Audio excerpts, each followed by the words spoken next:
Hello friends, welcome to my YouTube channel. आज हम study करेंगे design of shaft when subjected to bending moment only. अगर आपने previous video नहीं देखी तो प्लीज़ जाके प्लेलिस्ट में चेक कर लीजिए। अगर आपको हेल्पफुल लगे वीडियो तो लाइक शेयर एंड चैनल को सब्सक्राइब जरूर करना, ताकि हमें और वीडियोस बनाने के लिए मोटिवेशन मिले। तो चलिए स्टार्ट करते हैं। Design of shaft when subjected to bending movement only, यानी कि हम डिज़ाइन करेंगे शाफ्ट का जब बेंडिंग मूवमेंट लग रहा है ओनली। ठीक है, तो मान लो शाफ्ट मान लिया, उस पर क्या लग रहा है, ओनली बेंडिंग मूवमेंट लग रहा है। और जो मैक्सिमम स्ट्रेस या तो टेंसाइल या कंप्रेसिव हम बेंडिंग इक्वेशन से निकालेंगे। बेंडिंग इक्वेशन हमने कहाँ पे ड्राइव किया था?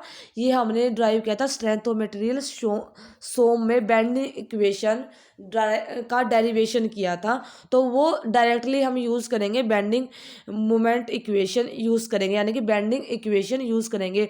वो क्या होती है? एम आई, उसका एक ही पार्ट यूज़ करेंगे, उसका M I by Y is equal to sigma B by Y. ठीक है, यहाँ पे एम क्या है? एम है बेंडिंग मोमेंट।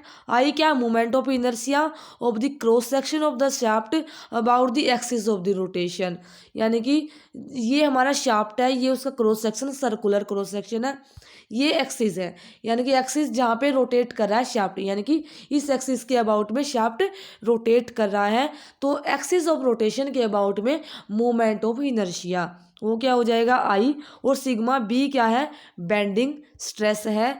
और वाई क्या है हमारा? Distance from the neutral axis, यानी कि जो आउटर मोस्ट फाइबर है, जो हमारा आउटर मोस्ट फाइबर है, वहाँ से हमारा क्या क्या है? डिस्टेंस आउटर मोस्ट फाइबर से न्यूट्रल एक्सिस का डिस्टेंस, यानी कि distance from the neutral axis of the shaft from the outer most fibre. और जो हमारा न्यूट्रल एक्सिस कौन सी होगी? देखो, जब भी बेंडिंग, मान लो ये शाफ्ट है हमारा, बेंडिंग यहाँ पे लग रही है, हमारी एक्सिस ऑफ रोटेशन है, ये उसकी एक्सिस है। अगर बेंडिंग मोमेंट लग रहा है तो ये बेंड हुआ इस तरीके से। मान लो ये मान लो ये हमारा शाफ्ट है, ठीक है, ये एक्सिस है, और यहाँ पे बेंडिंग हुआ। तो बेंडिंग होने की वजह से क्या हो जाएगा? ये एक एक तरह से कंप्रेशन होगा, एक तरह से एक्सपेंशन होगा। लेकिन जो न्यूट्रल एक्सिस, वो एक्सिस होती है, वहाँ पे ना तो कंप्रेशन होता है, ना ही एक्सटेंशन होता है, ना ही टेंसाइल फोर्स लगता है, ना ही कंप्रेसिव फोर्स लगता है। न्यूट्रल एक्सिस की length before and after the bending same रहती है। ठीक है, तो सॉलिड शाफ्ट के केस में या राउंड शाफ्ट के केस में जो मोमेंट ऑफ इनर्शिया की वैल्यू होती है, आई की वैल्यू होती है π/64 इंटू डी की पावर 4। और वाई क्या हो जाएगा हमारा? सॉलिड शाफ्ट के केस में, यानी कि सर्कुलर क्रॉस सेक्शन के केस में क्या हो जाएगा? d/2, यानी कि वाई की वैल्यू क्या हो जाएगी? d/2, यानी कि D is the diameter of the shaft, और यानी कि रेडियस के इक्वल हो जाएगी, डाया का हाफ या फिर रेडियस के इक्वल हो जाएगी हमारी। ठीक है, वाई की वैल्यू। तो हम जो बेंडिंग इक्वेशन में पुट करेंगे वैल्यू, यानी कि एम डिवाइडेड बाय आई था, तो आई की जगह π/64 इंटू डी की power 4 is equal to sigma B divided by D की पावर डी डिवाइडेड बाय 2। तो यहाँ से हम क्या है, ये एक डी से एक डी कैंसिल आउट हो जाएगा, और यहाँ से नीचे ये करेंगे तो ये आ जाए 32, 2 से कैंसिल आउट हो जाएगा। तो क्या आ जाएगा? एम की वैल्यू आ जाएगी हमारी सिग्मा बी। ठीक है, जो हमारा ये इस तरफ चला जाएगा। ठीक है, तो हमारा डी क्यूब इधर इस तरफ चला जाएगा। ठीक है, और क्या बचेगा हमारा? π/32। ठीक है, ये 32 इधर ये हम सोल्व करेंगे, इस तरफ चला जाएगा। तो मतलब हमारा क्या आ जाएगा? π/32 into sigma B into D cube. ठीक है, जब इसको सोल्व करेंगे। ठीक है, और ये हमारा सॉलिड के केस में था। देन उसके बाद होलो के केस में जो मोमेंट ऑफ इनर्शिया की वैल्यू आती है, वो क्या हो जाएगी? आई होगा π/64 into D outer 4 minus D inner की 4। ठीक है, और डी आउटर जो D I divided by D O क्या था? के इक्वल हमने मान लिया था।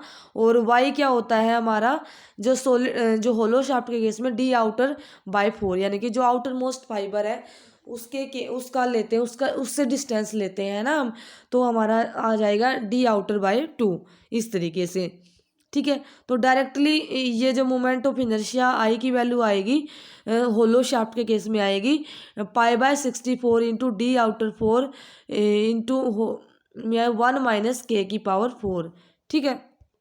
और k की वैल्यू क्या हो जाएगी di/do, ठीक है।